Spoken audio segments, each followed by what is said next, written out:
In the heart of a snow-covered forest, where the wind howls like a wounded soul, a 7-year-old girl named Lily clutches her crying newborn brother beside their unconscious mother, trying to keep them both alive in the freezing dark.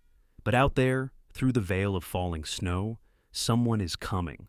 Officer Ethan Cole and his loyal German Shepherd Ranger stumble upon the scene, just as the sound of angry footsteps echoes behind them. The children's drunken father closing in. What will happen next in this storm of fear, love, and survival? Where are you watching from today? Tell us your city in the comments. We'd love to know. Don't forget to subscribe and turn on notifications so you never miss a story of courage, faith, and hope. Have a peaceful, blessed day. And remember, even in the coldest night, miracles still find their way. The town of Silver Creek lay wrapped beneath a quilt of white. Snow fell in soft, endless spirals, blanketing the streets, muffling every sound until the whole world seemed to be holding its breath. It was the kind of night where even the stars hid behind clouds. A night when silence could feel alive. The forest that bordered the town stretched for miles, a sea of pines and whispering wind. Beneath those trees, a figure trudged through the snow, a man in a Navy patrol coat, his boots sinking deep into the frost, a flashlight cutting pale lines through the dark. His name was Ethan Cole, 36 years old, a police officer of Silver Creek, tall, broad-shouldered, with tired gray-blue eyes that once carried laughter, but now only carried distance. The townspeople knew him as quiet and steady, the kind of man who never raised his voice yet, whose presence commanded calm. Beneath the hard outline of duty, however, Ethan bore a fracture invisible to most. 2 winters ago, his wife and little daughter were killed in a car crash on the frozen highway north of town. Since then, he had lived alone in a cabin on the hill, working late shifts to avoid the silence of home. The only thing that had kept him from breaking completely was the creature walking beside him, a 7-year-old German Shepherd named Ranger. Ranger was a strong, sable-coated dog with sharp amber eyes that gleamed even in the dark. Once a trained K-9 partner, he had saved lives during search operations and taken a bullet in service 2 years earlier. A faint scar still marked his left shoulder. Since the accident that took Ethan's family, Ranger had become more than a partner. He was Ethan's anchor. They moved together through the snow now, the man's breath clouding in the air, the dog's paws silent but sure. "Easy, boy," Ethan murmured, scanning the trees. "Almost done with the patrol." The wind answered with a hollow whistle, slipping through the branches like a whisper of warning.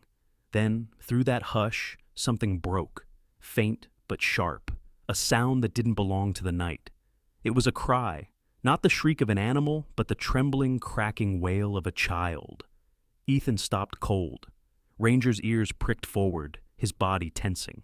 Another cry, higher this time, choked with fear. Without a second's hesitation, Ethan moved, boots crunching through the snow, as Ranger darted ahead, nose to the ground, tail stiff with alertness. The flashlight beam cut through the darkness until it landed on a shape huddled beside a fallen log. A little girl. She couldn't have been more than 7. Her small frame was wrapped in a torn wool coat, far too big for her, sleeves dragging in the snow. Strands of chestnut-brown hair stuck to her tear-streaked cheeks. She was trembling violently, her arms cradling a bundle, a newborn baby wrapped in a frayed blue blanket. The infant's faint whimpers mingled with the sound of the wind. "Hey," Ethan said softly, lowering his flashlight so it wouldn't blind her. "It's okay. I'm with the police. You're safe now." The girl looked up, wide-eyed, her lips pale and cracked. "Please," she whispered, voice raw. "My mom, she won't wake up." Ethan followed her gaze. Just a few feet away, a woman lay half-buried in snow, motionless. He rushed forward, kneeling beside her. Her face was ghostly pale, framed by strands of auburn hair matted with ice. Her name, he would learn later, was Sarah Bennett, 28 years old. A woman of quiet grace, once a piano teacher in town, before life had stripped the music from her hands. She was tall and slender, but frail, her wrists thin as porcelain. Years of living with an abusive husband had carved sorrow into her posture. There was gentleness in her face, even in unconsciousness, as if her body had forgotten to defend itself from the world. Ethan checked for a pulse, faint, but there. Her breathing was shallow, lips blue from cold. "We need to move," he said quietly. "She's alive, but she won't be for long out here." The little girl clutched her baby brother tighter. "You won't take us back, right? He'll find us again. Daddy said if we ran, he'd—" Her words broke off in a sob. Ethan's jaw tightened. Somewhere in the distance, a man's drunken yell split the night. "Sarah!" The voice was rough, slurred. "You think you can run from me?" Ethan's stomach dropped. "That your father?" The girl nodded, eyes wide with terror. "Please don't let him find us." Ethan stood, scanning the darkness. "Ranger, stay close." The dog gave a low growl, nose twitching toward the sound. Through the trees, faint light flickered. A lantern swinging wildly in the hands of a man stumbling through the snow. He was heavy-set, mid-30s, his beard unkempt, his breath fogged with whiskey.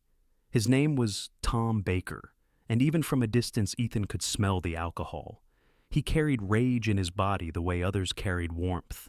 It seeped from his movements, from the way he shouted, from the way he swayed like a storm looking for something to destroy. "Sarah!" Tom bellowed again. "Come out before I—" The rest was lost to the wind, but Ethan didn't need to hear it. He knew the type. He'd seen that voice in police reports and bruised faces. He knelt beside the girl. "What's your name, sweetheart?" "Lily." "All right, Lily," Ethan said, steady but firm. "We're leaving. You hold your brother tight. Ranger and I will take care of your mom." He lifted Sarah in his arms. She was light as snow. Lily followed close, clutching the baby as Ranger circled protectively around them, barking once, sharp, warning, echoing through the trees. Tom's yell faltered in the distance. Ethan moved fast, every step sinking deep into the drifts. The path back to the patrol truck felt endless. The baby whimpered, Lily stumbled, and Ranger stayed at her side, letting her rest her hand on his back for balance. "You're doing great, kid," Ethan murmured. "Almost there." At last, the glint of headlights appeared through the veil of snow. He reached the vehicle, opened the back seat, and gently laid Sarah across it, wrapping her in a thermal blanket. He turned the heater to full blast. Lily climbed in beside her, still holding her brother, eyes fixed on Ethan as if afraid he might disappear. "Where's your home, Lily?" She hesitated.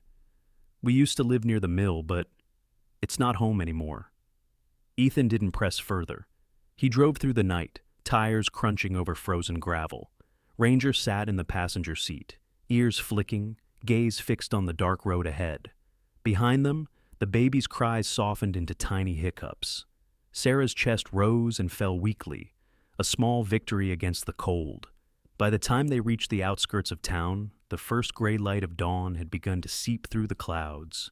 Silver Creek stirred slowly awake, the outlines of roofs under snow, smoke curling from chimneys, the hush of another winter morning. Ethan turned up the narrow road that led to his cabin, an old pine-built house overlooking the frozen river. He parked, stepped out, and opened the door. Warmth met them, the faint glow of a fireplace, the smell of pine wood and coffee. Inside, the cabin was simple but neat, walls lined with old photographs and a single violin hanging above the mantel, untouched for years.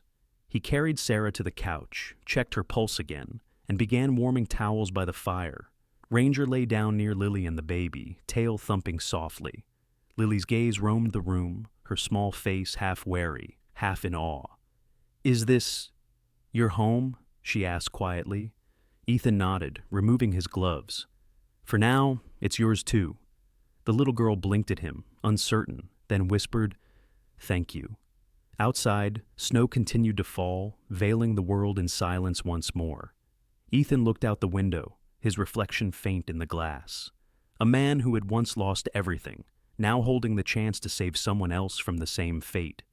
Ranger lifted his head, eyes meeting his master's, as if sensing the shift in the air. Somewhere deep inside, something long frozen began to stir. And as the dawn light spilled across the cabin floor, Ethan Cole, the man who had lived 2 years in quiet mourning, found himself making a silent promise to the 2 children sleeping before the fire. "You're safe now. I won't let the world hurt you again." The storm had not yet passed. Snow continued to fall outside Ethan's cabin in Silver Creek, painting the pines in ghostly white. The wind sang through the eaves, and the morning light came timidly through the frosted windows. Inside, warmth began to breathe life into what had been cold and lifeless hours before. Ethan knelt near the hearth, feeding logs into the fire. Sparks leapt upward, casting orange glows across the small room. Behind him, on a couch covered with wool blankets, Sarah stirred for the first time since he had carried her in from the snow. Her eyelashes fluttered, dark and damp against her pale skin. When she opened her eyes, confusion flooded them first, then fear. Where am I?" Her voice was little more than a whisper. Ethan turned quickly, his voice calm. "You're safe. My name's Ethan Cole. I'm with the Silver Creek Police Department. I found you and your children last night in the forest." Sarah tried to sit up but winced. Her body was weak. Every movement seemed to drain her. Her auburn hair, tangled and streaked with frost, framed a face too young to have carried so much suffering. Her features were delicate, fine cheekbones, narrow shoulders. But her eyes revealed the weight of years lived in silence. She had once been beautiful in a gentle, unassuming way, but now her beauty carried cracks, the kind carved not by age, but by fear. Across the room, the little girl, Lily, was feeding the baby from a small bottle Ethan had found in Sarah's bag. The infant Noah was bundled tightly in blankets, his tiny hands curling and uncurling with the innocent rhythm of a child who didn't yet understand danger. Ranger sat nearby, watching them with calm amber eyes. His tail brushed lightly against the wooden floor, as if to reassure them he was no threat. "You've been out there a while," Ethan said softly. "You're lucky we found you when we did." Sarah's gaze darted toward her children, then back to him, her voice trembling. "He'll come for us. He always does." Ethan's jaw clenched. "Tom Baker?" She hesitated, then nodded, tears welling. "He wasn't always like this. He used to be kind. After the mill closed and he lost his job, something broke in him. The drinking started, and then the anger. Every night worse than the last. I told myself it would change, that he just needed time, but..." Her words fractured into sobs. "Last night, he threw a bottle. It hit the crib. I thought Noah was hurt. That's when I ran." Ethan listened in silence, eyes dark with thought. He had heard stories like hers before. Too many. But seeing it, hearing it from the trembling lips of a woman who had risked her life for her children, that was something else. "You did the right thing," he said at last. "You're safe here. I'll make sure of it." Ranger rose and approached the couch, resting his head gently on the armrest nearest Sarah's hand. She flinched at first, then hesitantly stroked his fur. "He's gentle," she murmured. Ethan smiled faintly. "He's got better instincts than most people I know." The moment was broken by a soft knock on the door. Ethan's hand went instinctively to his holster before he remembered he was home, not on duty. He opened the door to reveal a woman bundled in a long gray coat, cheeks flushed from the cold. Mrs. Hargrove, a plump woman in her late 50s, stood on the porch holding a basket. Her hair was silver at the edges, tied up in a scarf, and her eyes carried the kind of warmth only found in small towns. She was the caretaker of the nearby church, and often brought Ethan groceries, insisting no man should live on canned beans forever. "Morning, Officer Cole," she said, her breath puffing like steam. "Heard your truck on the road last night. Thought I'd bring some stew. Figured you'd been out late again." Her gaze moved past him and froze when she saw the strangers inside. "Oh my." "It's okay," Ethan said quietly, lowering his voice. "They're under my care. A mother and her children. Domestic case. I'll explain later." Mrs. Hargrove's face softened immediately. Of course. Poor things. I'll say a prayer for them." She handed him the basket, then added with a faint smile, "And for you too, Ethan. You look like you could use one." He gave her a grateful nod. "Thank you." When the door closed, Sarah looked uneasy. "I don't want to cause trouble for you. If people find out..." Ethan shook his head. "Let them talk. You need rest more than rumors." Later that afternoon, the snow eased, revealing the gray sky above Silver Creek. The world outside looked almost peaceful again, though Ethan knew peace never lasted long in this line of work. He called the station to file an initial welfare report. Over the static, the voice of Captain Frank Dawson, his superior, came through. Frank was in his early 50s, thick-set with a gravelly voice that carried decades of smoke and fatigue. He had known Ethan since the academy, treated him like a son after his loss.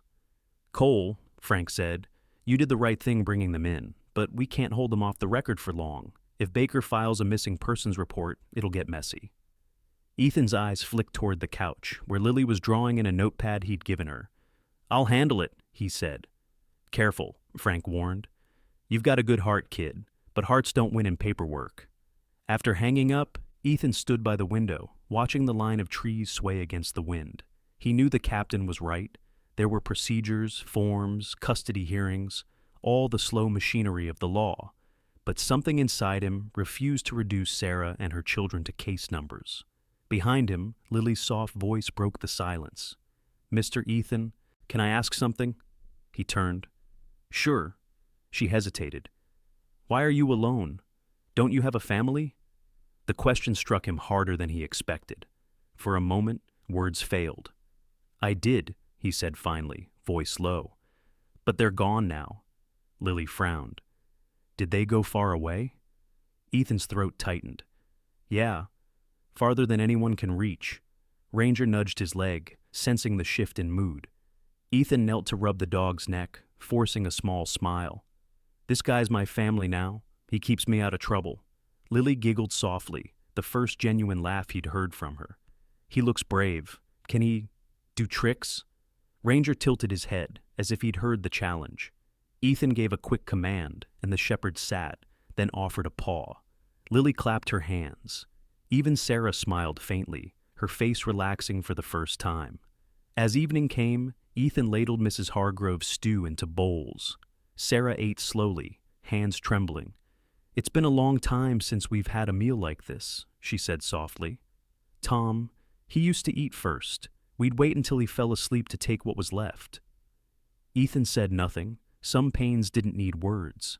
When the children had fallen asleep, Noah in a basket near the fire, Lily curled beneath Ranger's watchful gaze. Ethan found Sarah sitting by the window, staring into the night. "Can I ask you something?" she said. "Of course." "Why help us? You don't even know us."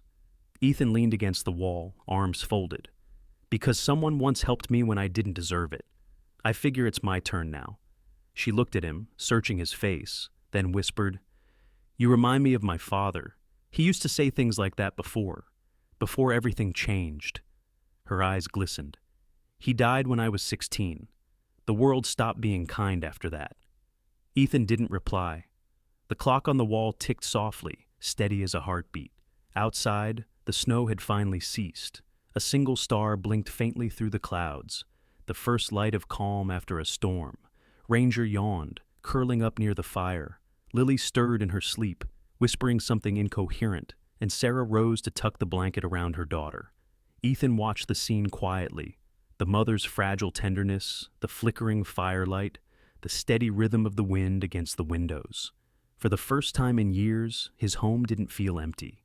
He turned toward the window, the snow-lit forest stretching endlessly below. Somewhere out there, Tom Baker still lurked, angry, wounded, and dangerous. Ethan knew the peace wouldn't last long, but for now, in this fragile silence, it was enough. And as the flames danced in the hearth, he whispered the same words he had the night before. "You're safe now." The morning sun over Silver Creek broke through thin clouds like pale gold spilled across the white landscape. The storm had passed, leaving the air clear, sharp, and silent. From Ethan's cabin, the view stretched down to the river where mist still rose in ghostly ribbons. Smoke curled from the chimney, carrying the scent of pine and coffee. Inside, life had begun to pulse again, fragile but real. Sarah sat by the window, wrapped in a wool shawl, her gaze distant. Fingers clasped around a mug she barely touched. There was color in her cheeks again, but her eyes still carried that faraway glassiness of someone who had lived too long in fear. Ethan stood near the stove, pouring coffee, watching her carefully. "Sleep any better last night?" he asked. Sarah shook her head. "It's strange," she said softly, "to be somewhere quiet. When there's no shouting, no glass breaking, it feels wrong, like silence means something's waiting." Ethan understood that kind of silence, the kind that feels like a bruise you can't see. "It'll take time," he said gently. "You're safe here." At the table, Lily sat with a plate of toast, feeding crumbs to Ranger under the chair. The big dog watched her every move, tail sweeping the floor in lazy contentment. "He likes me," Lily said, smiling shyly. Ethan chuckled. "He doesn't like anyone who doesn't deserve it." The front door creaked open before Sarah could answer.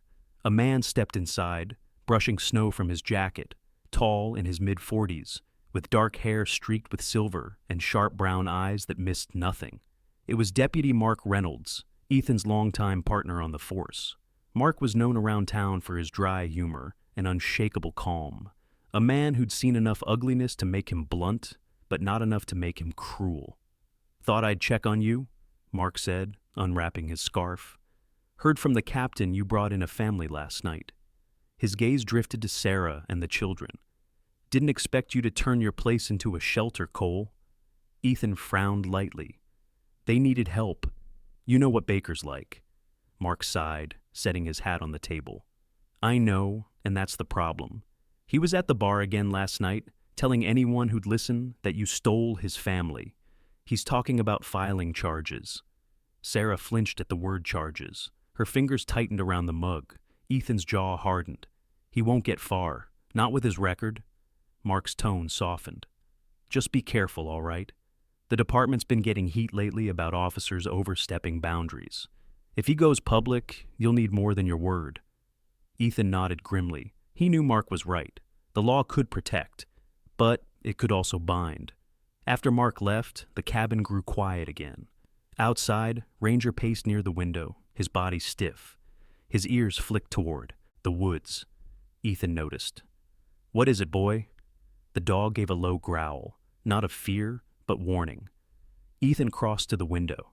Between the trees, something moved, a shadow, fleeting, human. It vanished as quickly as it appeared, leaving only the sway of branches. Ethan's pulse quickened. "Stay inside," he said to Sarah, already reaching for his jacket. He stepped outside, Ranger trotting at his heel. The air bit at his face as he moved toward the trees. Footprints dotted the snow, fresh, leading from the edge of the woods toward the cabin before veering away again. He crouched, examining them. Not Baker's heavy boots. These were narrower, deliberate. Someone had been watching. When he returned, Sarah was pacing. "Was it him?" she whispered.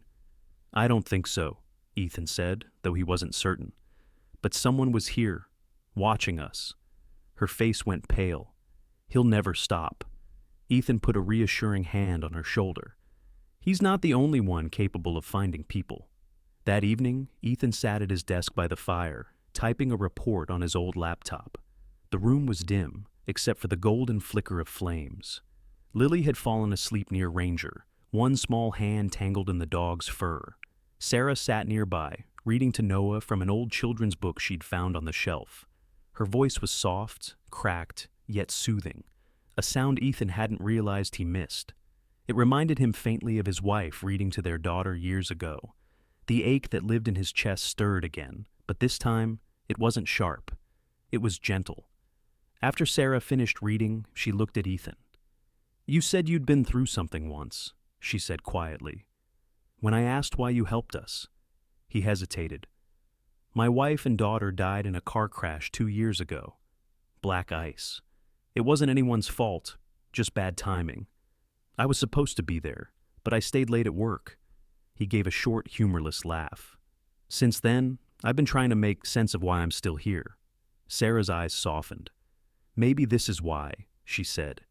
Before Ethan could answer, a knock echoed through the door, sharp, urgent. Ranger shot up, barking. Ethan motioned him quiet and opened the door cautiously. On the porch stood a woman wrapped in a tan trench coat, snow dusting her dark hair. She was in her early 30s, with strong features and intelligent gray eyes. Her name was Clara Rodriguez, a social worker from the county. She extended a badge. "Officer Cole, I was sent to follow up on the welfare report you filed this morning." Ethan stepped aside to let her in. Clara was professional, efficient, and carried herself with the kind of confidence that came from years of working cases, where emotion could drown you if you let it. She glanced around the room, taking in the children, the blankets, the fire. "They look safe," she said softly. "That's a good start." Sarah tensed. "Are you here to take us away?" Clara crouched to Lily's level, her expression gentle. "No, sweetheart. I'm here to make sure you're okay. That's all." Then she looked up at Sarah. "But I do need to know. Are you willing to testify against your husband?" Sarah's lips parted, but no sound came. Her eyes darted toward her children. "If I do, he'll find us." Clara nodded slowly. "Then we'll make sure he can't." Ethan watched her carefully. There was something in Clara's tone, steady but kind, that reminded him why she'd once been one of the best field officers before leaving the force to work in social care. He hadn't seen her in years, not since before the accident. Now, here she was again, walking back into his life when he least expected it. "I'll file a restraining order first thing tomorrow," Ethan said. "Until then, they stay here." Clara's eyes met his. "That's bending protocol." He smiled faintly. Wouldn't be the first time. Later, when the cabin had grown quiet again, Clara prepared to leave. She pulled on her gloves and turned to Ethan by the door. "You always had a habit of collecting strays," she said, half teasing. "Guess I haven't changed much." Her smile faded into something softer. "Be careful. Men like Baker don't just disappear. And whoever's been watching this place, it might not just be him." He frowned. "You think someone else is involved?" Clara nodded. "If he's hiring help, I'll find out. Just keep them safe until I do." Outside, the night had deepened, stars glittering cold above the snow. Clara's car disappeared down the winding road, taillights swallowed by darkness. Ethan stood in the doorway for a long time, the cold creeping in. Inside, Sarah and the children slept peacefully. Ranger lifted his head, eyes alert, as if promising silently that he would guard them all. Ethan looked once more toward the forest, where the footprints had vanished, and felt the same uneasy pull as before, the sense that the shadow waiting out there was more than just a man with a bottle in his hand. It was something larger, something that would not end quietly. But tonight, under the thin silver moon, the cabin remained a small island of warmth in an ocean of snow, and that, for now, was enough. 2 days later, Silver Creek woke under a sky the color of dull steel. The storm had retreated to the mountains, but the cold still bit hard enough to sting the lungs. Ethan stood on the porch of his cabin with a cup of coffee, eyes fixed on the road below. His breath fogged the air, disappearing like smoke. Ranger sat beside him, alert as always, his fur dusted with frost. The world looked peaceful, but Ethan had learned long ago that quiet often came before the storm's return. From inside came the soft murmur of voices. Sarah talking to Clara Rodriguez, who had returned that morning with a folder of paperwork under her arm. Clara was efficient as ever, her dark hair tied in a neat bun, a gray wool coat clinging to her frame. Her voice, low and steady, filled the cabin with calm authority. "Sarah," she said, "I need you to look through these forms carefully. They'll start the process for protective custody. But you have to be honest about everything that happened. Every threat, every bruise, every time he came home drunk." Sarah nodded, her fingers trembling as she held the pen. "It's hard," she whispered. "I spent years pretending things weren't so bad. Saying it out loud makes it real." Clara's expression softened. "It's already real. This just makes sure it can't be hidden anymore." Ethan stepped inside, setting his mug on the counter. Lily sat on the rug with Ranger, playing a quiet game of stacking wooden blocks. She looked healthier now, less hollow around the eyes, though she still jumped at sudden noises. When she noticed Ethan, she grinned shyly. "Ranger keeps knocking them over," she said. "Probably jealous," Ethan replied, crouching beside her. "He likes being the center of attention." Ranger huffed as if he understood. Clara looked up from the paperwork. "Captain Dawson called me this morning," she said. "He's been getting pressure from the press. Tom Baker's been making noise downtown." Ethan frowned. "What kind of noise?" "The public kind," Clara said grimly. "He went on local TV, claimed you kidnapped his wife and kids at gunpoint, said you threatened him when he tried to bring them home." Sarah went pale. "That's not true." "I know," Clara said quickly, "but perception matters. He's hired a lawyer. Richard Collins. You might remember him. The one who handled that fraud case last year? Ethan's expression darkened. Yeah, the one who could charm a snake into signing a contract. Exactly, Clara said. He's already staging sympathy photos, Baker holding baby clothes, pretending to weep. They're spinning him as a grieving father, trying to reunite his family. Sarah dropped the pen, tears glistening in her eyes. He's lying again, and people will believe him. They always did. Everyone thought I was the problem, that I provoked him. Ethan knelt beside her, steady but firm. Not this time. I'll make sure they know the truth. But even as he said it, a knot tightened in his stomach. He knew how quickly truth could be buried beneath good storytelling. Later that afternoon, Ethan drove to the precinct in town. The building was a modest brick structure with a faded sign and a flag that snapped weakly in the cold wind. Inside, the familiar hum of phones and the smell of burnt coffee filled the air. He walked straight to Captain Dawson's office. Frank Dawson looked up from his desk, a large man with a receding hairline and weary eyes. His uniform was always slightly wrinkled, his tie loosened, but he carried the unspoken authority of a man who'd seen too much and stopped pretending he hadn't. "Cole," he said, leaning back, "you sure know how to pick your fights." Ethan shut the door. "You've seen the reports?" "More than I wanted to," Frank said, rubbing his temples. "Baker's making you look like a vigilante. Collins is feeding every outlet he can. Half the town's gossiping about the hero cop who stole a man's family." Ethan's tone hardened. "I didn't steal anything. I saved them." "I know," Frank said quietly. "But right now, the paperwork doesn't. You didn't file for temporary custody, didn't log an arrest. You're running on goodwill and thin ice." Ethan crossed his arms. "If I'd waited for the system, Sarah and the kids would be dead." Frank sighed. "I'm not saying you're wrong. I'm saying the system doesn't care. It just wants clean lines on dirty cases. Watch yourself, son." On his way out, Ethan stopped by the records room to request an official file on Tom Baker. The clerk on duty, Ellie Carter, a young woman in her 20s with a sharp bob haircut and freckles, frowned as she typed. "That's odd," she said. "His prior domestic reports aren't in the system anymore, just blank entries with missing attachments." Ethan leaned over. "You're saying someone wiped them?" Ellie shrugged nervously. "Maybe a clerical error, but it looks deliberate. The access log shows an external ID from a law firm last week. He didn't need to ask which one. Richard Collins." When Ethan returned to the cabin that evening, the mood inside was uneasy. Sarah was by the fire, clutching a newspaper. Her hands trembled as she held it out to him. Local father fights to reclaim his family. "I just want them home," says Baker. Beneath the headline was a stage photo of Tom, clean-shaven for once, standing before his old house holding a child's toy truck. "He's never even bought Noah a toy," Sarah whispered. "He doesn't even know what his cry sounds like." Ethan crumpled the paper and tossed it into the fire. "Let him play his part. I'll make sure the judge sees what's behind it." That night, as the snow began again, the cabin's silence was broken by the ring of the landline phone. Ethan picked it up. The voice on the other end was low, cold, and familiar. "You think you can hide them from me forever?" It was Tom. "You think that badge makes you God?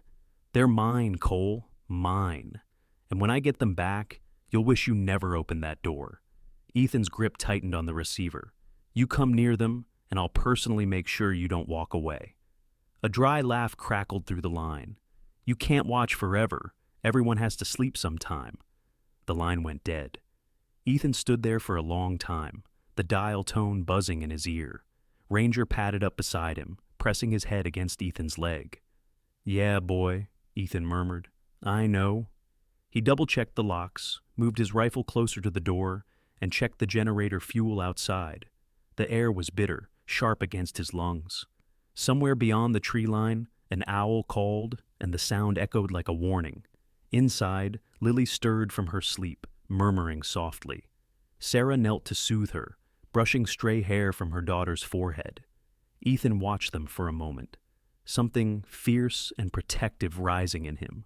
He realized then that this fight, whatever it became, wasn't just about law anymore. It was personal. The world outside was already choosing sides, and he could feel the storm returning, not the one of wind and snow, but of words, lies, and power. For now, though, in the cabin's circle of firelight, the truth still breathed, and Ethan swore silently it would keep breathing, no matter how many lies it had to outlast. The next morning broke cold and gray, the kind of dawn that carried no promise of warmth. The snow along Silver Creek streets had hardened into glassy ice, and every footstep cracked like a warning. Ethan parked his truck outside the Silver Creek courthouse, a small stone building with fading columns and a flag stiff from the wind. He sat behind the wheel for a moment, breathing deeply, his hands wrapped around the steering wheel as if anchoring himself. Ranger sat in the passenger seat, ears perked, amber eyes steady. "Stay sharp, boy," Ethan muttered. The dog's tail thumped once in quiet understanding. Inside, the courthouse buzzed with hushed tension. Reporters from the local news station clustered near the steps, their cameras glinting like the eyes of scavengers. They had come for the story of the week, the abduction case of Officer Ethan Cole. Their whispers rippled through the cold air as Ethan climbed the steps, his badge gleaming faintly under his coat. Beside him walked Clara Rodriguez, her gloved hands clutching a folder thick with documents. Clara's face, as always, was composed, but there was a tension around her jaw that betrayed unease. "You're sure about this?" she asked. "They'll twist every word against you." "I'm not the one lying," Ethan said simply. Sarah followed close behind, wrapped in a dark coat that hung loosely around her thin frame. She moved like someone half afraid of being seen, half afraid of disappearing. Lily clung to her hand, eyes wide at the sight of the courthouse, the first she had ever seen. She wore a pale blue dress that Clara had brought for her that morning, her hair tied neatly with a ribbon. "Is this where people decide who's right?" she whispered. Ethan crouched beside her. "This is where people pretend to decide," he said softly. "But sometimes truth still wins." They entered the courtroom, where Judge Eleanor Moore presided, a woman in her early 60s, silver-haired, with sharp eyes behind rimless glasses. Her reputation was one of fairness, but not softness. She had been on the bench for 3 decades and had little patience for theatrics. Her black robes moved like ink when she rose from her chair. "Court is now in session," she announced. At the opposing table sat Richard Collins, the polished lawyer Ethan had been expecting. Collins was tall and immaculate, his gray suit pressed to perfection, his salt and pepper hair slicked back with precision. He carried an aura of confidence that bordered on arrogance, the kind of man who smiled even when losing because he knew charm could buy him another round. Beside him sat Tom Baker, cleaned up and sober-looking for the first time in years. His beard was trimmed, his hands folded piously on the table, but the fury in his eyes couldn't be hidden. The first hour passed in formalities, statements, introductions, the clicking of cameras from the hallway. Collins rose, addressing the court with the practiced rhythm of a man who had spent years performing for juries. "Your Honor," he began, "my client, Mr. Baker, is not a perfect man. He has made mistakes, as all men do. But those mistakes do not justify the unlawful abduction of his wife and children by a police officer who decided he knew better than the law." He let the words hang in the air like poison. Officer Cole overstepped his authority. He took justice into his own hands, and in doing so, he robbed a father of his family. Sarah's fingers twisted the hem of her coat. Ethan sat motionless, but his jaw tightened. When it was Clara's turn to speak, she rose gracefully, her voice measured but cutting. "Your Honor, we are not here to debate authority. We are here to protect 2 children and a woman who have lived under terror. We have medical records, photographs, and witness statements proving years of domestic abuse. Officer Cole acted not out of pride, but necessity, to prevent another death that the system might overlook." Judge Moore's gaze flicked to Ethan. "Mr. Cole, is that your statement as well?" "Yes, Your Honor," Ethan said, standing. "I didn't take them, I found them, freezing, alone, in the woods. The mother was unconscious, the children were crying for help. I did my job." Tom scoffed loudly, earning a sharp glare from his lawyer. "You call stealing my family a job?" he muttered. The judge's gavel struck once. "You'll speak only when asked, Mr. Baker." As the testimony continued, Tension filled the room like frost spreading across glass. Collins presented photos of Tom's house, freshly painted, toys neatly arranged on a shelf, a staged image of domestic harmony. "This is the home Officer Cole deprived these children of," he said, holding them up for the court. Sarah's lips trembled. She leaned toward Clara. "That's not our house," she whispered. "It looks nothing like that." Clara nodded grimly. At a break in the session, Ethan stepped outside with Ranger to clear his head. The courthouse steps were nearly empty now, save for a young journalist lingering near the gate. She was in her mid-20s, bundled in a long burgundy coat, a notepad tucked under her arm. "Officer Cole," she called, jogging up to him. "I'm Hannah Lee, Silver Creek Chronicle. I've been following your case." She spoke quickly, but her tone wasn't mocking like the others. "I think there's more going on here than what's being reported. I got a tip that someone paid to alter the police files on Baker. Can you confirm that?" Ethan studied her. Hannah's eyes were sharp, curious, but not cruel. "Where did you hear that?" "Off the record," she said, smiling faintly. "Let's just say some files don't disappear without leaving fingerprints, and Richard Collins leaves plenty." Before Ethan could respond, Clara appeared at the door. "We're back on." Inside, the tension only thickened. Collins called Sarah to the stand. She rose slowly, her knees trembling. Ethan wanted to stop her. He could see the panic rising, but Clara gave him a look that said, "Trust her." Collins smiled the smile of a predator, pretending to be polite. "Mrs. Baker," he began smoothly, "how long have you been married to my client?" 8 years, Sarah whispered. "And in those 8 years, would you say he provided for you? A roof? Food?" Her eyes flicked toward Ethan, then away. "When he wasn't drunk," Collins pressed, voice silken. "Did he ever apologize after losing his temper? Did he try to make amends?" "Yes," she said softly. "And then he'd hurt us again." The courtroom went still. Tom's face darkened. Collins opened his mouth for another question. But before he could, Ranger barked sharply, startling everyone. The German shepherd stood at attention near the benches, gaze fixed on the back door. Ethan frowned, following his line of sight. A man had just slipped quietly into the gallery, tall, with a camera hanging from his neck. Something about him was off. Minutes later, Clara leaned toward Ethan and whispered, "That's no reporter. I've seen him before. Collins' investigator, Carl Denton. He's known for digging up dirt on witnesses." Ethan's eyes narrowed. "Not today." He rose discreetly, stepped outside, and found Carl smoking near the hallway. The man was short and wiry, with slick blonde hair and a smirk that didn't reach his eyes. "Officer Cole," Carl drawled, "heard you're the hero cop of the hour. Brave thing, hiding another man's wife." Ethan didn't bother hiding his disdain. "Stay away from her." "Relax," Carl said, flicking his cigarette into the snow. "Just gathering information. People like me make sure the truth doesn't get lost." He grinned. "Or buried, depending on the paycheck." Ethan took a step closer, his voice low. "If I catch you near them again, you won't like the kind of truth I bring." Carl chuckled but backed away. "Careful, officer. The law's not always on the side of the good guys." By the time Ethan returned to the courtroom, Sarah was off the stand, pale but unbroken. Clara gave him a subtle nod. She had held her ground. The judge adjourned for the day, her expression unreadable. Outside, snow began to fall again, the flakes catching in the orange glow of the courthouse lamps. As they walked toward the truck, Sarah reached for Ethan's sleeve. "Do you think she believed me?"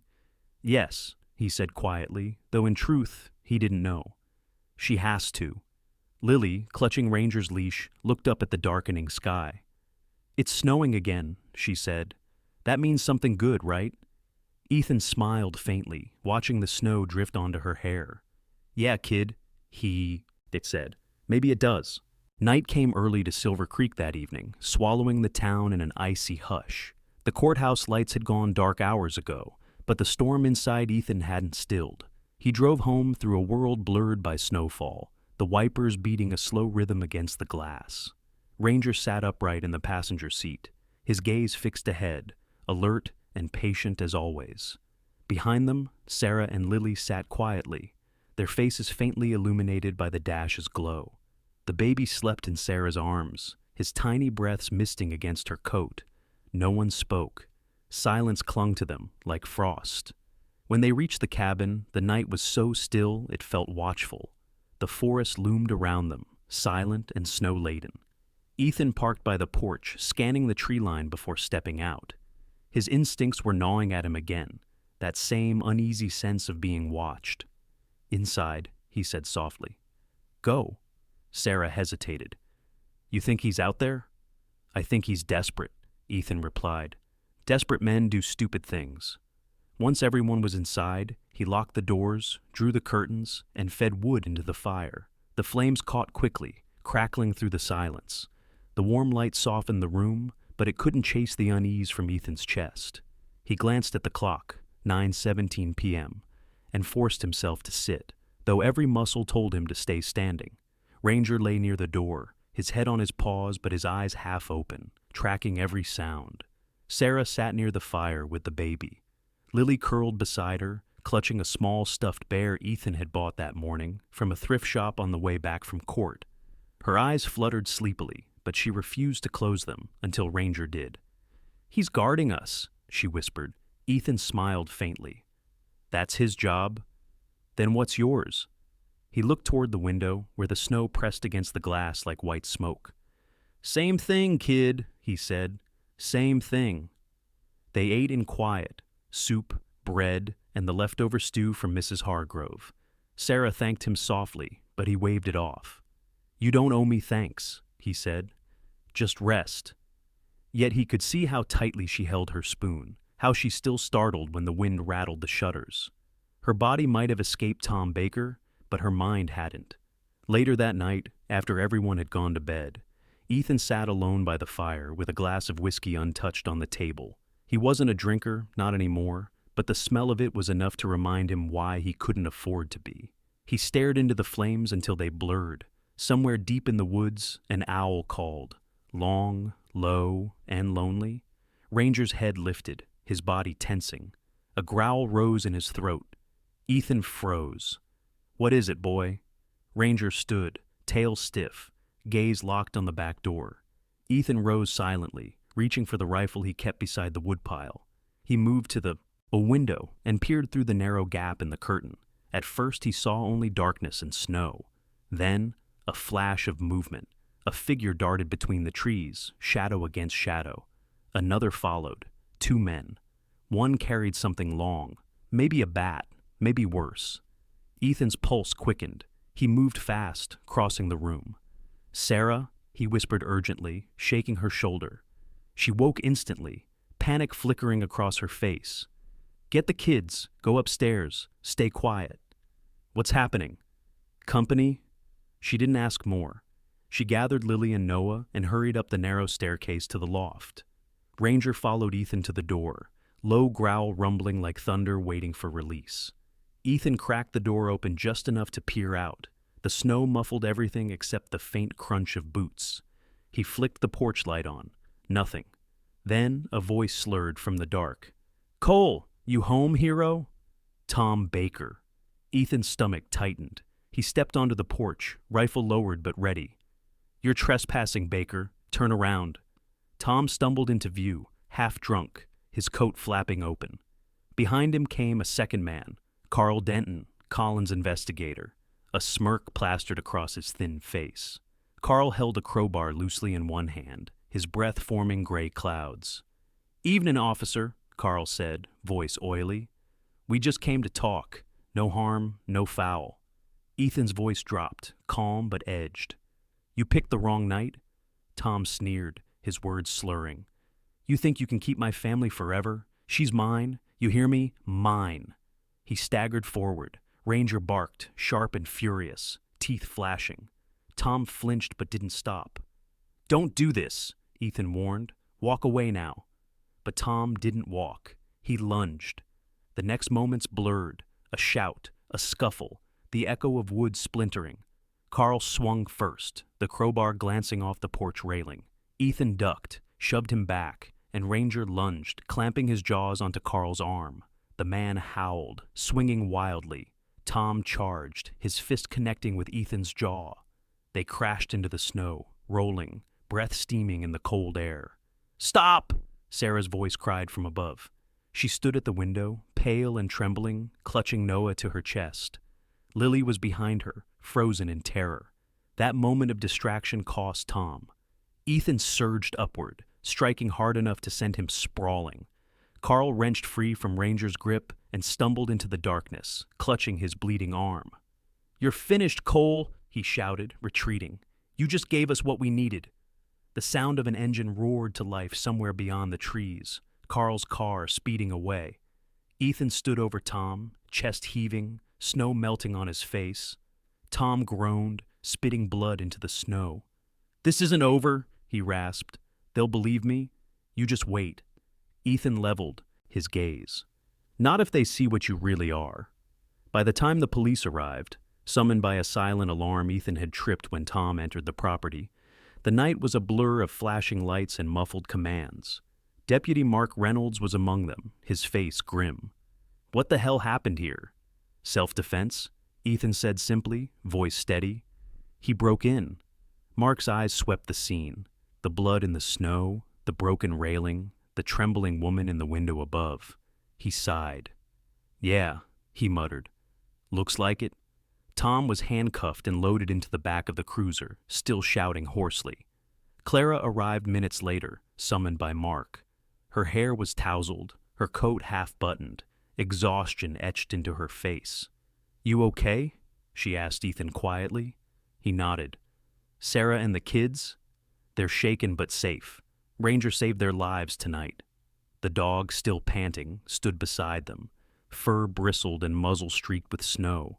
Ethan crouched to stroke his neck. "Good boy," he murmured. Ranger licked his hand, then sat, eyes never leaving the flashing lights. Hours later, the cabin was quiet again. Sarah sat by the fire, her face drawn but resolute. "I should have known he'd come," she whispered. "He never takes no for an answer." "You don't have to run anymore," Ethan said. "He's in custody now." "But for how long?" she asked bitterly. "Men like him always find a way back." Ethan looked into the fire, its glow flickering across his tired eyes. "Then we'll be ready when he does." Ranger shifted closer, curling up beside Sarah and Lily, where they sat. For the first time, Sarah didn't flinch when the dog touched her hand. Instead, she smiled faintly, whispering, "Thank you." Outside, dawn began to break, faint pink over the frozen horizon. Snow sparkled like shards of glass. Ethan stood at the window, watching the slow light rise, knowing the real fight was far from over. But tonight, at least, the family he'd chosen to protect was alive. And that, for now, was victory enough. The morning after the attack dawned sharp and brittle, the air so cold that each breath felt like inhaling needles. The snow around the cabin had hardened overnight, scarred with boot prints and red stains that told their story in silence. Ethan stood outside, bundled in his uniform coat, speaking quietly to Deputy Mark Reynolds, who was taking the last photographs before the case file was sent to the county prosecutor. Mark was a man in his late 40s, round-faced and slow-spoken, with the kind of patient manner that could calm drunks or children alike. He had worked beside Ethan for years, trusted him more than most, but now even he looked uneasy. "You sure you don't want us to post a guard?" Mark asked, lowering his camera. "After last night, I'd say Baker's friends might want a word with you." Ethan shook his head. "They won't come back right away. Collins will tell them to play nice until the next hearing." Mark sighed. "Yeah, well, if playing nice means breaking into houses, I'd hate to see what rough looks like." He paused, rubbing his gloved hands together. "You did the right thing, Cole, but that doesn't mean the system will see it that way." Ethan's jaw tightened. "Then we'll make them see." When Mark's car pulled away, the silence felt too large. The forest pressed close again, as if nothing had ever happened. Ethan turned back toward the cabin, where smoke curled faintly from the chimney. Inside, Sarah was sitting at the kitchen table with a newspaper spread before her. The front page showed Tom Baker's face in a grainy police photo. Yet the headline was worse. "Local father hospitalized after altercation with officer." Sarah's hands shook as she read. "He's playing the victim again," she whispered. "They make it sound like you attacked him for no reason." Ethan took the paper, scanning the byline. Article by Hannah Lee, Silver Creek Chronicle. His stomach sank. The same reporter who'd promised she was on their side. He grabbed his jacket and stepped toward the door. Sarah stood. "Ethan, wait. I need to talk to her," he said, voice hard. "Now." The Silver Creek Chronicle office was a cramped space squeezed between a bakery and an antique store downtown. The scent of ink and old coffee filled the air. Inside, Ethan found Hannah seated at her desk, her hair pulled into a messy bun, her laptop glowing with open tabs of court documents. She looked up, startled as he entered. "Officer Cole?" "You wrote this," he said, tossing the paper onto her desk. "After everything you told me."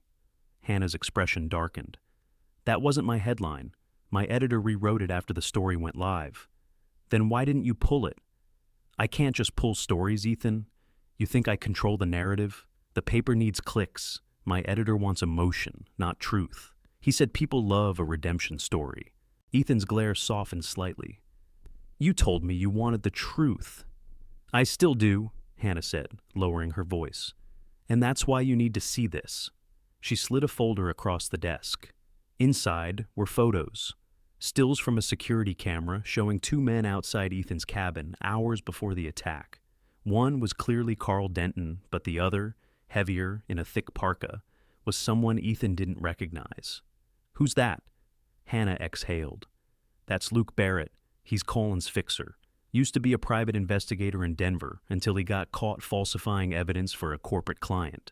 Collins bailed him out, and now he works off the books. I think Collins sent both men to provoke you." Ethan leaned closer. "You're saying they planned it?" She nodded. "If you'd killed him last night, they'd have painted you as a violent cop and closed the case. Baker's lawyer would have walked free with his poor client. But you didn't take the bait. That's why Collins is furious right now." Ethan rubbed his temple, the weight of it pressing on his chest. "Then we need proof, something that can't be twisted." Hannah hesitated, then reached for her coat. "There might be one place to find it, Collins' storage unit outside town. My source says he keeps all his private files there, but it's risky. He's the kind of man who buries his mistakes deep." Ethan met her gaze. "Then I guess we start digging." That evening, as snow began to fall again, Ethan drove out past the edge of Silver Creek to the industrial lot Hannah had mentioned. Ranger sat in the back, alert but calm. Hannah followed in her small blue sedan, headlights dimmed. The storage unit stood in two long rows, metal doors half buried in snow. It was the kind of place no one noticed, and that made it perfect for secrets. Hannah pulled out a key card she'd swiped from her contact and handed it to him. "Unit 17, she whispered. Ethan nodded, approaching the door cautiously. He slid the key card, and the lock clicked open. Inside was darkness and the faint smell of dust and oil. His flashlight cut through it, landing on rows of filing cabinets, boxes labeled client records, and one computer tower humming faintly. "This is it," Hannah breathed. "We need to copy whatever's in there before someone finds us." She opened her laptop and connected a small drive. The whir of data transfer filled the silence. Then, Ranger growled low. Ethan turned, hand on his gun. The faint crunch of boots echoed from outside. A shadow crossed the snow. "Someone's coming," Ethan hissed. Hannah yanked the drive free and shoved it into her pocket. The door burst open. Two men entered, Luke Barrett in a heavy black coat, and another thug behind him. Luke's face was gaunt, pale from the cold, but his eyes gleamed with cruel amusement. Well, he said, "if it isn't the town hero and his little reporter friend." "Back off, Luke," Ethan said evenly. "You don't want to do this." "On the contrary," Luke replied, raising his pistol. "Collins said if I caught you snooping, I should make sure you disappear quietly. Saves him the paperwork." Before he could fire, Ranger lunged, knocking the weapon from his hand. Chaos erupted. The second man swung a crowbar, catching Ethan's shoulder, but Ethan countered fast, striking back with controlled precision. The fight was brief but brutal. By the end of it, Luke was on the ground groaning, and his partner fled into the snow.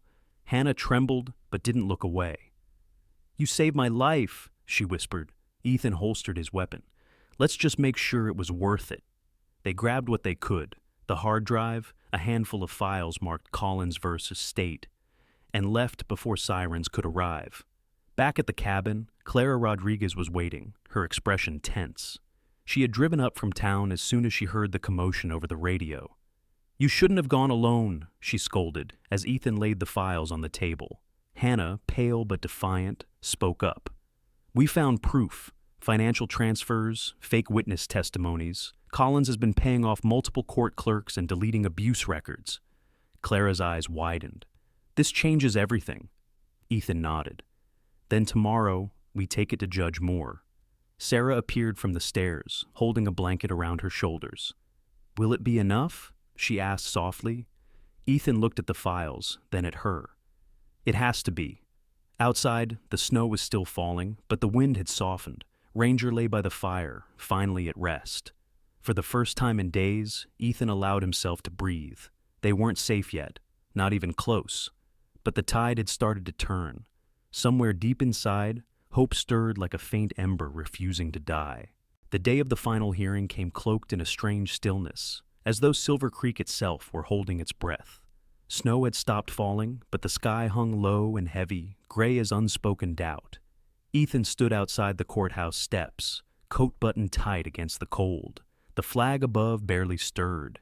He could feel the weight of what was coming, pressing on his shoulders like invisible armor. Ranger sat obediently beside him, fur brushed and alert. Even the dog seemed to sense that today would decide everything. Inside the courthouse, the lights glowed warm against the frost. Yet the crowd gathered there was anything but comforting. Reporters, townsfolk, and curious onlookers whispering, their eyes sharp with judgment or sympathy. Clara Rodriguez arrived moments later, her expression steady, but drawn from exhaustion. Her hair was pulled back neatly, her tailored coat immaculate despite the sleepless night she had spent preparing their evidence. She handed Ethan a folder without a word. Inside were printed photos of the documents they had recovered. Wire transfers, falsified statements, collusion between Collins and a county clerk. "These go to Judge Moore first," she said quietly. "If she sees them before Collins makes his move, we might stand a chance." Sarah approached then, her steps slow but resolute. She looked different now, her posture straighter, her chin lifted. She had braided her hair neatly that morning, and though the dark circles under her eyes remained, there was something new in her gaze. Resolve. Lily clutched her hand, wearing the same faded blue dress she'd worn to the first hearing. "You don't have to be afraid today," Ethan told her gently. Sarah gave him a faint smile. "I'm not," she said. "Not anymore." They entered the courtroom together. Judge Eleanor Moore presided as before, seated with her usual calm authority. But this time, the air felt thicker, charged with anticipation. Richard Collins was already there, dressed in his immaculate gray suit, his cufflinks gleaming, his expression unreadable. Tom Baker sat beside him, his face bruised but carefully shaven, his eyes shifting between fury and fear. When the gavel struck, silence fell like snow. Collins rose first. "Your Honor," he began, "I stand before you to remind this court that mistakes do not erase the rights of a father. Mr. Baker has faced his demons, accepted help, and seeks only to reunite with his family. Officer Ethan Cole, on the other hand, has taken the law into his own hands, assaulting my client and engaging in reckless endangerment." He gestured elegantly toward the table. "We have witnesses and footage to prove this." Clara stood, her tone calm but edged with precision. "Your Honor, before my opposing counsel continues his performance, the defense submits new evidence, evidence that reveals the truth behind this entire case." She handed the folder to the bailiff, who brought it to the judge. Collins' eyes flicked toward the documents, and for the first time, a crack appeared in his composure. "Objection," he said sharply. "This evidence was obtained illegally." "Overruled," Judge Moore said without hesitation. "The court will examine it." She adjusted her glasses, reading silently as the courtroom waited. The only sound was the faint hum of the ceiling lights and Lily's quiet breathing beside her mother. After several long minutes, the judge looked up. "According to these records, Mr. Collins, you orchestrated payments to 2 county employees to alter domestic abuse files belonging to the Bakers. Additionally, the transfers indicate substantial sums paid to one Carl Denton and Luke Barrett, both of whom have been linked to last week's assault on Officer Cole's residence. The room erupted in murmurs. Cameras clicked like distant thunder. "That's absurd," Collins snapped. "This is fabricated." Judge Moore raised her hand for silence. "Sit down, Mr. Collins. The documents have been verified by the state's forensic division." Collins froze. He hadn't known Clara had already filed copies with the state overnight. His face went pale. Tom turned to him, confusion and panic flooding his voice. "You said they'd never find that." "Quiet," Collins hissed, but the damage was done. Clara pressed forward. "Your Honor, these payments also coincide with the deletion of medical reports from Silver Creek Hospital, records of Sarah Baker's repeated injuries. I have testimony from Dr. Samuel Grant, the attending physician who treated her and filed the original reports. He's here today." The courtroom doors opened, and an older man stepped inside, tall, with thinning white hair and gentle eyes behind rimmed glasses. Dr. Grant carried the calm assurance of someone who'd seen enough suffering to understand its patterns. "I treated Mrs. Baker 6 times in 3 years," he said, voice steady. Each time, she claimed the bruises were accidents, but the injuries told another story. I filed reports that later vanished. He turned his gaze briefly toward Tom, his expression heavy with disappointment. "I'm glad justice might finally remember them." Collins' composure fractured completely. He rose, voice cracking with fury. "This is a setup. You have no proof these payments came from me personally." Clara's eyes met his, sharp as glass. "We have your signature, Richard, on every transfer." Gasps rippled through the crowd. Judge Moore leaned forward. "Mr. Collins, you are hereby suspended from representation pending further investigation into evidence tampering and bribery. Bailiffs, escort Mr. Collins from the courtroom." As the officers moved toward him, Collins turned one last time toward Ethan, sneering. "Enjoy your victory, officer, but the law's a wheel. It turns for everyone eventually." The heavy doors closed behind him with a final echo. Tom Baker slumped in his chair, his face ashen. "He said he'd fix it," he muttered. "He said—" "Enough," Judge Moore interrupted. "Mr. Baker, this court has heard your testimony and your history. It has also heard from your wife, your daughter, and multiple witnesses. I am prepared to rule." The courtroom fell silent again. Ethan could hear his heartbeat. Sarah reached for Lily's hand, squeezing it tightly. Judge Moore's tone softened, though her words were firm. "In light of the evidence presented, this court finds that the children, Lily and Noah Baker, shall remain under the guardianship of Officer Ethan Cole and Ms. Sarah Baker. Mr. Baker's parental rights are suspended indefinitely pending psychological evaluation and review." She paused, her gaze meeting Sarah's. "You are free." The words seemed to hang in the air for a moment before they truly landed. Sarah covered her mouth, tears spilling silently down her cheeks. Lily turned to Ethan, her small voice trembling. "Does that mean we don't have to go back?" Ethan knelt beside her, smiling through the exhaustion. "That's exactly what it means." The gallery broke into quiet applause, not the loud kind of victory, but the soft, reverent one that comes when justice finally breathes again. Outside the courthouse, as the crowd dispersed, the first sunlight in days broke through the clouds. The snow shimmered with golden light. Hannah Lee approached them, her camera slung over her shoulder, her expression tender. "I guess you got your ending after all," she said. "Mind if I write it the right way this time?" Ethan smiled faintly. "Make it honest." "I will," Hannah promised. "Silver Creek could use a little truth." Ranger barked softly as if agreeing.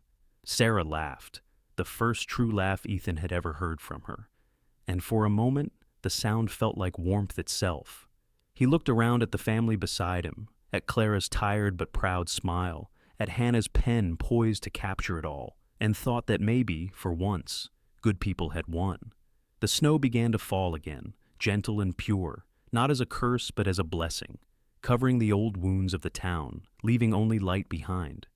The winter of Silver Creek was long, but this one seemed different, quieter, gentler, as though the world itself had exhaled after holding its breath for too long. Weeks had passed since the verdict, and life in the little mountain town had begun to thaw from the tension that once gripped it.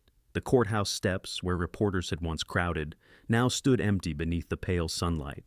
At the edge of town, the cabin by the ridge, once a shelter of fear and sleepless nights, had become a home. Smoke rose steadily from its chimney, carrying the smell of wood and something warm baking inside. Inside the cabin, laughter mingled with the crackle of the fire. Lily was at the kitchen table, rolling out cookie dough with a seriousness that made her look older than her 9 years. Her little brother Noah, now toddling clumsily on his short legs, clutched a wooden spoon like a weapon, banging it on the counter in rhythm. Sarah stood nearby, wiping flour from her hands. Her hair was looser these days, no longer pulled tight as armor, but flowing over her shoulders. Her face, once pale and sharp with worry, had softened, not from age but from peace. She still carried quietness in her eyes, but now it was the kind that held calm, not fear. "Careful, Lily," she said with a gentle laugh. "You're feeding more dough to your brother than the oven." Ethan looked up from the sink where he was rinsing mugs, the light catching on the faint scar along his jaw, a remnant of that snowy night months before. "He's the official taste tester," he said, grinning. "I say let him do his duty." Lily giggled, pressing a heart-shaped cutter into the dough. "Mom says we're making these for the fundraiser," she said proudly. "For the shelter, remember?"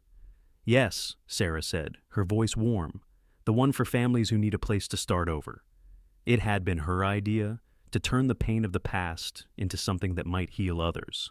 Clara had helped her set it up, and the townspeople, once cautious and judgmental, had begun to see Sarah not as the shadow of scandal, but as a symbol of quiet courage. A knock sounded at the door. Ranger, now fully recovered from the injury he'd sustained that winter, rose from his spot by the hearth, tail thumping against the floor. The German shepherd, aging but dignified, moved to the door and gave a soft bark. Ethan opened it to find Captain Frank Dawson standing there, his uniform coat buttoned up to the collar. The older man's weathered face broke into a rare smile. "Cole," he said, "you're still alive, I see. Figured the paperwork might have buried you if the case didn't." Ethan laughed, shaking his hand. "Barely survived either one. Come in, Frank." Dawson stepped inside, removing his gloves and rubbing his hands. He glanced around the cozy room, his gaze landing on Sarah and the children.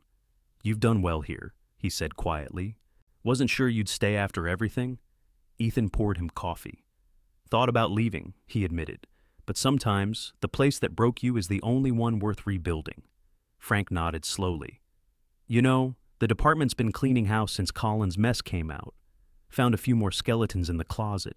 He took a sip, then smirked. "You've made a few enemies, son, but also a few believers." Sarah approached, offering him a plate of cookies. "Then, maybe things are finally changing for the better." Frank smiled, his eyes kind. "Maybe they are. Just don't lose that hope, ma'am. The world has a way of trying to take it." After he left, the cabin grew quiet again, filled only with the sounds of the children and the rhythmic ticking of the clock above the mantel. Ethan turned to Sarah. "He's right," he said. "The world doesn't give peace easily. You have to hold it with both hands." She looked at him, eyes shimmering. "That's why I'm holding on." Outside, the sky was beginning to darken, the horizon painted in amber and rose. Sarah bundled Lily and Noah in their coats, and together they stepped out into the cold twilight. Ranger bounded ahead, his breath clouding in the crisp air. The four of them walked down to the frozen creek at the bottom of the hill, the same place where Ethan had once found them months before, frightened and broken. Now, the ice gleamed smooth and unbroken beneath the fading light. Lily bent to toss a pebble across the frozen surface. "It makes a sound," she said softly. "Like singing." Ethan smiled. "That's the ice talking.